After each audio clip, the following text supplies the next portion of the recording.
रामकृष्ण हरी मित्रांनो, मी अमित लगड. मित्रांनो, आज बनपिंपरीला कांद्याच्या गोण्या घेऊन जायचं होतं.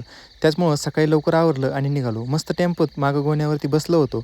बनपिंपरीत पोहोचल्यावर गाडीचा काटा केला आणि तिथून आम्ही लगेच आडतीवर पोहोचलो.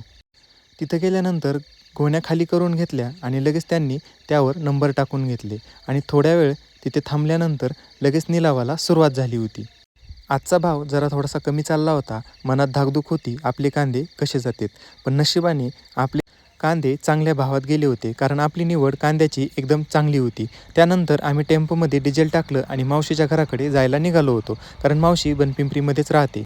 मावशी घरी नव्हती. मग अंजूने स्वयंपाक केला, आम्ही जेवण केलं आणि तिथून डायरेक्ट रानात गेलो. तर इथं काका एकटेच कांदे उपटत होते. त्यांची भेट घेतली आणि तिथून एक कवठीचं मावशीच्या रानात मोठं झाड दिसलं. मग अंजू आणि मी तिथे कवठं आणण्यासाठी गेलोत. कवठं एकदम भारी होते, त्यांचा वास खूप छान येत होता. तिथून आम्ही एक पिशवी भरून कवठं घेतले आणि घरी आलो.